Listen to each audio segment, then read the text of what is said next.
ഒരു ഇടവേളയ്ക്ക് ശേഷം ഗുജറാത്ത് കലാപം വീണ്ടും ചർച്ചയാവുകയാണ്. മോഹൻലാൽ നായകനായി പൃഥ്വിരാജ് സുകുമാരൻ സംവിധാനം ചെയ്ത എമ്പുരാൻ എന്ന സിനിമയാണ് ഇപ്പോൾ ഈ വിഷയത്തെ ചൂടുപിടിപ്പിച്ചിരിക്കുന്നത്. സിനിമയെ അനുകൂലിച്ചും പ്രതികൂലിച്ചും സൈബർ ഇടങ്ങളിൽ ചേരിതിരിഞ്ഞുള്ള വാക്പോര് സജീവമാണ്.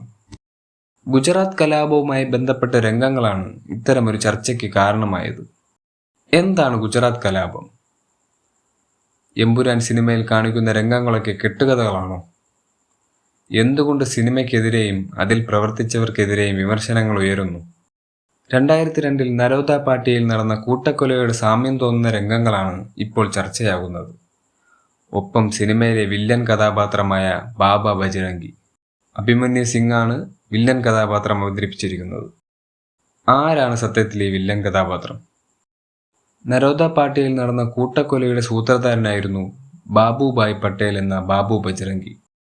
ഹിന്ദുത്വ സംഘടനയായ ബജ്രംഗ് ദളിന്റെ ഗുജറാത്തിലെ ഏറ്റവും ശക്തനായ നേതാവായിരുന്നു ഇയാൾ. സംഘടനയ്ക്ക് വേണ്ടിയുള്ള അകമഴിഞ്ഞ പ്രവർത്തനങ്ങളാണ് ബാബുഭായ് പട്ടേലിനെ ബാബു ബജ്രംഗിയാക്കിയത്. ഗോദ്രയിൽ നടന്ന തീവണ്ടി കത്തിക്കലിന് പിന്നോടിയായിട്ടാണ് ഗുജറാത്തിൽ കലാപം പൊട്ടിപ്പുറപ്പെട്ടത്. സബർമതി എക്സ്പ്രസ് എന്ന തീവണ്ടി 2002 ഫെബ്രുവരി 27 രാവിലെ 8:30 മണിക്ക് ഗോദ്ര സ്റ്റേഷൻ വിട്ട് അധിക നേരം കഴിയും മുമ്പേ 50നും 100നും ഇടയ്ക്ക് വരുന്ന ഒരു അക്രമിക്കൂട്ടത്തിന്റെ ആക്രമണത്തിനിരയായതാണ് ഗോദ്ര തീവണ്ടി കത്തിക്കൽ എന്ന പേരിൽ അറിയപ്പെടുന്ന സംഭവം. 23 പുരുഷന്മാരും 15 സ്ത്രീകളും 20 കുട്ടികളുമടക്കം 58 പേർ ജീവനോടെ എരിക്കപ്പെട്ടു. ഈ കൂട്ടക്കൊലയാണ് ഔദ്യോഗിക കണക്കനുസരിച്ച് 790 മുസ്ലിങ്ങളും 254 ഹിന്ദുക്കളും കൊല്ലപ്പെടുകയും 223 പേരെ കാണാതാവുകയും 2500ഓളം ആളുകൾക്ക് പരിക്കേൽക്കുകയും ചെയ്ത ഗുജറാത്ത് കലാപത്തിലേക്ക് വഴിതെളിച്ചത്. തുടർന്ന് ഈ ട്രെയിൻ കത്തിക്കലുമായി ബന്ധപ്പെട്ട് ഫെബ്രുവരി 28 സംസ്ഥാനത്ത് ബന്ദ് നടത്താൻ വിശ്വ ഹിന്ദു പരിഷത്ത് ആഹ്വാനം ചെയ്തു. രാവിലെ 9 മണിയോടെ ഭാരതീയ ജനതാ പാർട്ടിയുടെയും ബജ്രംഗ് ദളിന്റെയും നേതൃത്വത്തിൽ ഏതാണ്ട് 5000ഓളം വരുന്ന ആളുകൾ നരോദ പാട്യ പ്രദേശത്ത് ആക്രമണം അഴിച്ചുവിട്ടു. വീടുകൾക്ക് തീവച്ചു. ആളുകളെ തീവച്ചു കൊന്ന ശേഷം അടുത്ത കിണറ്റിൽ വലിച്ചെറിഞ്ഞു. കത്തിക്കുത്ത്, കവർച്ച, മാനഭംഗം, പൊതുസ്ഥലത്ത് വെച്ചുള്ള കൂട്ടബലാത്സംഗങ്ങൾ, അങ്ങനെ മനസ്സാക്ഷിയെ മരവിപ്പിക്കുന്ന സംഭവങ്ങളാണ് അവിടെ നടന്നത്. കുട്ടികളെ പോലും വെറുതെ വിട്ടില്ല.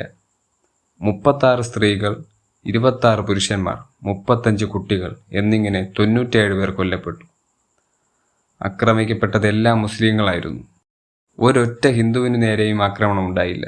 അക്രമികൾ 10 മണിക്കൂറോളം നരനായാട്ട് നടത്തിയ ശേഷമാണ് സർക്കാർ അവിടെ കർഫ്യൂ പ്രഖ്യാപിച്ചത്. ഇതിനു വേണ്ട ആയുധങ്ങൾ നൽകിയത് അന്നത്തെ ഗുജറാത്ത് നിയമസഭാ MLA ആയിരുന്ന മായ കൊക്നാനിയും ബാബു പട്ടേലും ചേർന്നാണ് എന്നതായിരുന്നു റിപ്പോർട്ടുകൾ. ഇരുവരുമാണ് കലാപത്തിന് ആഹ്വാനം നൽകിയതും നേതൃത്വം നൽകിയതും എന്ന് സാക്ഷിമൊഴികളും ഉണ്ടായിരുന്നു. പിന്നീട് നാളുകൾ പിന്നിട്ടപ്പോൾ ഈ ആക്രമണത്തെപ്പറ്റി ബാബു പട്ടേൽ പറയുന്ന വീഡിയോ പുറത്തു വന്നു. ഞങ്ങൾ ഒരു മുസ്ലിം കട പോലും ഒഴിവാക്കിയില്ല. എല്ലാം കത്തിച്ചു. ഞങ്ങൾ വെട്ടി തീയിട്ടു. അവരെ കത്തിക്കുന്നതിൽ ഞങ്ങൾ വിശ്വസിക്കുന്നു. കാരണം ഈ തെണ്ടികൾ ദഹിക്കപ്പെടാൻ ആഗ്രഹിക്കുന്നില്ല. അവർ അതിനെ ഭയപ്പെടുന്നു. എന്നെ വധശിക്ഷയ്ക്ക് വിധിക്കട്ടെ, എന്നെ തൂക്കിലേറ്റിയാലും പ്രശ്നമില്ല. ഇതായിരുന്നു ബാബുവിൻ്റെ വാക്കുകൾ. BJPയിലെയും അന്നത്തെ മന്ത്രിസഭയിലെയും വലിയ പേരുകൾ ബാബു തൻ്റെ ഇന്റർവ്യൂവിൽ പറയുന്നുണ്ട്.